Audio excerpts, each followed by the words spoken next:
சந்தியா ஜானகி சீரியலில் இப்போ ஒரு அட்டகாசமான எபிசோட் வந்திருக்கு. ஸ்கிப் பண்ணாமல் ஃபுல்லோடையும் கேளுங்க. அதுக்கு முன்னாடி இந்த வீடியோ பிடிச்சிருந்துச்சுன்னா லைக் பண்ணி பாருங்க. ரொம்ப பிடிச்சிருந்துச்சுன்னா நம்ம சேனலுக்கு வந்து சப்ஸ்கிரைப் பண்ணி கண்டினியூஸ் ஆதரவு வந்து தாங்க. நம்ம புவனேஸ்வரி அவங்க அண்ணன் வந்து தந்திரமான முறையில் திட்டம் போட்டுக்கிட்டு இருக்காங்க. ஆனால் என்னென்ன பண்ணுறது, ஒவ்வொரு வாட்டியும் நம்ம தோத்துக்கிட்டே போகிறோம், எனக்கே அசிங்கமாக இருக்கா அப்படின்னு சொல்லி புவனேஸ்வரி பேசும்போது, ஆமாம்மா அதே தான்மா நானும் நினைக்கிறேன். என்ன நினச்சிக்கிட்டு இருக்கான் அந்த மாயா. மாயா தான் இவ்வளோ புத்திசாலித்தனமாக வந்து கோயிலுக்குள்ளே ஏகப்பட்ட பேரை வர வச்சு நம்ம மூஞ்சில் வந்து கறி பூசியாச்சு. நல்ல வேலைன்னா நம்ம இந்த விஷயத்தில் வந்து டேரக்டராக வந்து வரல. வந்திருந்தோன்னு வச்சுக்கிங்க, நம்மளோட கனவு திட்டம் எல்லாம் தவிடுபடியாக இருக்கும் அப்படின்னு சொல்லிட்டு இருக்காங்க. மாயாவை ஏதாவது ஒன்று பண்ணியே ஆகணும். நம்மக்கிட்ட தான் ஒரு ட்ரம் கார்டு வந்து கிடச்சிருக்குல்ல, அந்த விஷயம் உண்மை தான், பொய் கிடையாது. சீனுவும் நம்ம மாயாவும் லவ் பண்ணுற விஷயம். இதை வேறபடி பேசி காரியத்தை வந்து கண்ணாக்கணும் அப்படின்னு சொல்கிறாங்க. நீ என்னம்மா சொல்கிற? வாங்கின நம்ம இந்த விஷயத்தை வந்து டேரெக்டாக வந்து பிரச்சனை உள்ளவங்களே வந்து மோதி பார்த்தா நல்லா இருக்கும்ல. நீ என்ன சொல்கிற? கோயம்புத்தூர் போகலாம், கோயம்புத்தூர் போனால் எல்லாத்துக்கும் தீர்வு கிடச்சிருங்கிற மாதிரி மாசா வந்து யோசிக்கிறாங்க. அந்த இடத்துல நம்ம புவனேஸ்வரி பார்த்தா நம்ம கிஷோரை தான் மீட் பண்ணுறாங்க, மாயாவோட அப்பாவை. என்ன எதுக்கு திடீர்னு சந்திக்கணும்னு நினைக்கிறீங்க?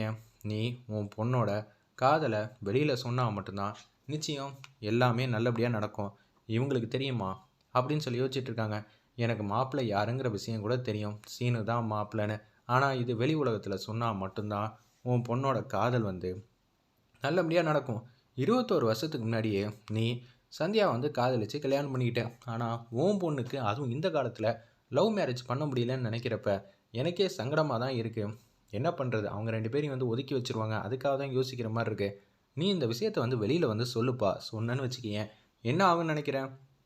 நிச்சயம் உன் பக்கம் இருக்கிற நியாயத்தை புரிஞ்சுக்கிட்டு ஊர் மக்கள் எல்லாரும் வந்து சொல்லுவாங்களா ரகுராம்கிட்ட. அப்படியே வந்து ஊர் மக்கள்லாம் சொல்லாட்டா கூட ரகுராமுக்கு இந்த விஷயம் தெரிஞ்சிருச்சுன்னா அவங்க என்ன பண்ணுவாங்க? இந்த கல்யாணத்தை நல்லபடியாக வந்து நடத்தி வைப்பாங்கன்னு நினைக்கிறீங்கன்னு கிஷோர் வந்து கேட்குறாங்க. கண்டிப்பாக ரகுராம் வந்து நடத்தி வைக்க மாட்டான். ரகுராம் ஆல்ரெடி வந்து ஒரு வாக்குறுதி கொடுத்துருக்கான். அப்படி இருக்கிற சூழ்நிலையில் இது பிரச்சனை வேறு மாதிரி தான் போகும். அப்படி போச்சுன்னா என்ன ஆகும்? 2 பேரையும் வந்து வீட்டை விட்டு துரத்திடுவாங்க. அப்புறம் நீ ஆசைப்பட்ட மாதிரி வெளிநாட்டில் நல்லபடியாக வந்து எதிர்காலத்தை வந்து அமைச்சு கொடு. நீ பார்க்காத வேலையா, இல்லை நீ பார்க்காத பிஸ்னஸா? நீயே நல்லபடியாக வந்து பிஸ்னஸ்லேருந்து எல்லாம் ஸ்டார்ட் பண்ணி கொடுக்கலாம்ல சீனுக்கும் மாயாக்கும். அவங்க ஜம்முன்னு வந்துடுவாங்க. நீங்கள் சொல்கிறதெல்லாம் வாஸ்தவம் தான். கோடிக்கணக்கில் நமக்கும் வந்து வெளிநாட்டில் சொத்தெல்லாம் இருக்குது. என் பிஸ்னஸையும் வந்து மாப்பிள்ளையை பார்த்துக்கிட்டா சந்தோஷம்தான். இதை வெளியில் சொன்னால் கரெக்டாக வருமா? நிச்சயம் ரகுராம் வீட்டில் சொன்னாலாம் கரெக்டாக வராது. பஞ்சாயத்தை கூட்டி இந்த விஷயத்தை வந்து சொல்லு. ஆனால் சொல்லாமல் இருக்கக்கூடாது. எனக்கு என்ன ரகுராமை பார்த்தா பயமா? சொன்னாதான் என் பொண்ணுக்கு நல்ல எதிர்காலம் கிடைக்கும்னா கண்டிப்பாக என் பொண்ணு ஆசைப்பட்ட வாழ்க்கையை வந்து நான் அமைச்சு தர தயாராக இருக்கேங்கிற மாதிரி மாஸ் பண்ணுறாங்க. அந்த இடத்துல நம்ம கிஷோர்.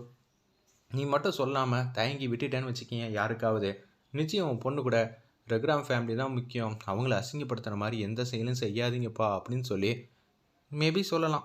அப்படி சொன்னாங்கன்னா நீ என்ன செய்வ? இன்றைக்கி வேணால் உன் பொண்ணுக்கு ரகுராம் ஃபேமிலி முக்கியம்னு தோணும், ஆனால் ஃப்யூச்சரில் சீனு தான் முக்கியம்னு தோணும், பார்த்துக்கன்னு சொன்னோன்னே பஞ்சாயத்து வந்து கூட்டியிருக்காங்க போல இருக்கு. நம்ம கிஷோர் மாயா பேரில் தான் புகார் வந்து கொடுத்துருக்காங்க. இந்த விஷயத்தை வந்து ரகுராம் கிட்ட சொல்லலாம்னு சொல்லிட்டு தயங்கி தயங்கி வந்து ஊரில் இருக்கிற முக்கால்வாசி ஹெட்டெல்லாம் வந்துகிட்டு இருக்காங்க. அந்த இடத்துல உங்கள்கிட்ட ஒரு முக்கியமான விஷயம் வந்து சொல்லணும். புகார் வந்திருக்கு, அவசர விசாரணையா, உடனே விசாரிக்கணுமா? ஆமாம், ஆனால் அவங்கள எப்படி வந்து இங்கே கொண்டு வரது தான் எங்களுக்கே தெரியல. ஆல்ரெடி நாங்கள் சொன்ன விஷயம் தப்பாயிடுச்சு, திருப்பியும் வந்து இது மாதிரி புகார் வந்திருக்கு. நீங்கள் கூட்டிகிட்டு வர முடியலன்னு என்ன? நான் இருக்கேன்ல சிவராமனை, நான் கூட்டிகிட்டு வரேன். யார் பேரில் வந்திருக்கு? நீங்கள் சொல்கிறத பார்த்தா என் பேரில் வந்திருக்கு போல இருக்கு. புகார் கொடுத்தது கிஷோர். இன்னும் அவன் வெளிநாட்டுக்கு போலையா, இங்கே தான் சுற்றிக்கிட்டு இருக்கானா? தெரிஞ்சு போச்சு. நிச்சயம் வந்து மாயாவுக்கு அவன் லவ் பண்ணுற பையனோட கல்யாணம் பண்ணி வைக்கணும்னு கங்கனை கட்டிக்கிட்டு இருக்கான். 21 வருஷத்துக்கு முன்னாடி அவன் பண்ணான்ல, அதனால தான் இதே மாதிரி இப்பயும் லவ் மேரேஜ் பண்ணணுன்னு யோசிச்சுட்டு இருக்கான் போல இருக்கு. அவன் பொண்ணுக்கு என்ன பண்ணலாம் அப்படின்னு சொல்லி யோசிச்சுட்டு சேரை வந்து செம்மையாக வந்து குத்துறாங்க. அந்த இடத்துல நம்ம ரகுராம் வேறு லெவலில் மாசா இருந்துச்சுன்னே சொல்லலாம். அந்த சீன்லாம் என்ன வேணுமா? நீங்கள் வாங்க, பஞ்சாயத்தில் தான் அவர் வந்து சொல்லுவாராம். சரின்னு சொல்லிட்டு பஞ்சாயத்தில் வந்து கூப்பிட்றாங்க. அந்த இடத்துல எதுக்காக கூப்பிட்டீங்க அப்படின்னு சொல்லி அந்த இடத்துல வந்து கேட்குறாங்க. நான் வந்து என் பொண்ணு கல்யாணம் பண்ணி வைக்கணும்னு நினச்சேன். என்னப்பா அது சும்மா கேஷுவலான உப்பு சப்பு இல்லாத விஷயத்துக்கெல்லாம் பஞ்சாயத்து வந்து கூட்டியிருக்கேன், நான் ஒன்றும் சொல்லவே இல்லை. அப்படி இருக்க சூழ்நிலையில் நீங்கள் எப்படி இதெல்லாம் பெரிய விஷயமே இல்லைன்னு சொல்லுவீங்க? இதுவே 4 சவுத்துக்குள்ளே வீட்டுக்குள்ளே வச்சு சொன்னால் நிச்சயம் வந்து யாருக்கும் வந்து இது எடுபடாது. என் பேச்செல்லாம் கேட்கவே மாட்டாங்க. இந்த ஊரோட கட்டுப்பாடே வந்து ரகுராம் கிட்ட தானே இருக்குது. அப்புறம் எப்படி என் பொண்ணு ரகுராம் வீட்டில் தான் இருக்கா? என் பொண்ணுங்கிற விஷயம் வந்து மாறிடுமா? சத்தியமாக மாறாது தான். ஆனால் உன் பொண்ணுக்கு நாங்கள் ஒன்றும் எதிரியாலாம் இல்லை. அவளாக எடுத்த முடிவு. தேவையெல்லாம் பழசு பேசுகிற வேலையெல்லாம் வச்சுக்காதன்னு ரகுராம் வந்து எச்சரிக்கிறாங்க. அதை எப்படிங்க எச்சரிக்காமல் இருக்க முடியும்? நான் கண்டிப்பாக தடுக்க தான் செய்வேன். அவள் என் பொண்ணு. அவளோட வாழ்க்கை நல்லபடியாக வந்து அமையணும் தான் நான் வந்து யோசிச்சுக்கிட்டு இருக்கேன் அப்படின்னு சொல்கிறாங்க. மாப்பிள்ளை யாருன்னு தெரியுமா? தெரிஞ்சா நீங்கள் இப்படியெல்லாம் பேச மாட்டீங்க. மாப்பிள்ளை யாருங்கிற விஷயத்த நான் இப்போ சொல்ல போகிறேன் அப்படின்னு சொல்கிறாங்க. வேற யாரும் இல்லை, உங்கள் தங்கச்சி பையன் சீனு தான் மாப்பிள்ளை அப்படின்னு சொன்னோன்னே, நிச்சயம் அப்படியெல்லாம் இருக்காது. மாயா அப்படிலாம் செய்யலாம் வாய்ப்பே இல்லை. என்ன கங்கனை கட்டுற கதையெல்லாம் வந்து இங்கே சொல்லிட்டு இருக்கியான்னு சொல்லி அந்த இடத்துல திருப்பி வந்து கத்துறாங்க. நீ இஷ்டத்துக்கு வந்து பொய் சொல்லுவ. உன்னை பற்றி எனக்கு தெரியாதா? இதெல்லாம் நான் நம்பணுமா? பொண்ணோட வாழ்க்கையில் எவன் விளாடுவான்? நீ விளாடுவியா? நான்லாம் விளாட மாட்டேன். இது என் பொண்ணு மேலே சத்தியம். மாயா மேலே சத்தியமாக சொல்கிறேன். சீனு தான் மாப்பிள்ளை. கல்யாணம் அப்படி தான் நடக்கலாம் இருந்துச்சு. கடைசியில் வந்து கௌரவம் பெருசு அப்படின்னு சொல்லி யோசிச்சு தான் மாயா அந்த கல்யாணத்தை வந்து வேணான்னு சொல்லிட்டா. உன் பேச்செல்லாம் எங்களால் நம்ப முடியாது. நீ உன் பொண்ணை நம்புறியோ இல்லையோ, நான் மாயாவையும் நம்புகிறேன். அதே மாதிரி சின்ன வயசுலேருந்து வந்து தூக்கி வளர்த்த என் சீனுவை நான் நம்புகிறேன். சீனு வந்து எங்கள் வீட்டுக்கு வந்து நம்பிக்கை துரோகம் சத்தியமாக வந்து செய்ய மாட்டாங்க. இது தாங்க இவரோட மிகப்பெரிய வந்து முட்டாள்தனமே. லவ் பண்ணால் என்ன நம்பிக்கை துரோகமா? இதனால தான் அவங்க 2 பேரும் சேர்ந்து வாழணும்னு ஆசைப்பட்டவங்க பிரியிற மாதிரி சுச்சுவேஷன் வருதுங்கிற மாதிரி அந்த இடத்துல சொன்னோன்னே, நீங்கள் தேவையில்லாமல் பிரச்சனை பண்ணிகிட்டு இருக்கீங்கன்னு சிவராமன் வந்து சொல்கிறாங்க. ஏங்க, ஒருவேளை அது உண்மையாக இருந்தால் இப்போ நீங்கள் என்ன செய்வீங்க? சரி, உண்மையாக இருந்தால் ஓகே. பொய்யா இருந்தால் நீங்கள் கொடுக்குற தண்டனையை எதுவாக இருந்தாலும் நான் ஏற்றுக்கிறேன்னு அந்த இடத்துல கிஷோர் வந்து மாஸ் பண்ணுறாங்க. 10 சவுக்கடி அப்படின்னு சொல்லி மாஸ் பண்ணுறாங்க அந்த இடத்துல. நம்ம ரகுராம் உண்மையாக இருக்கும் பட்சத்தில் அவங்க 2 பேரும் கல்யாணம் பண்ணி வச்சிருவீங்களா? என்னடா அது நமக்கே டஃப் கொடுப்பான் போல இருக்கேன்னு ரகுராம் வந்து யோசிச்சு அந்த 10 சவுக்கடியை நான் வாங்கிக்கிறேன் அப்படின்னு சொல்லும்போது சவாலாகவே விடுறேன். ஏன் பொண்ணும் உங்கள் தங்கச்சி பையன் சீனுவும் தான் காதலிச்சாங்க. இது சத்தியம் சத்தியம்னு சொன்னோன்னே ஜீப் எடுத்துட்டு மாதம் வந்து போகிறாங்க. பஞ்சாயத்து வந்து நாளைக்கு வந்து இதே இடத்துல இதே நேரத்தில் வந்து கண்டினியூ ஆகும்னு சொல்லிட்டு அந்த இடத்துல வேக வேகமாக போயிட்டுருக்காங்க.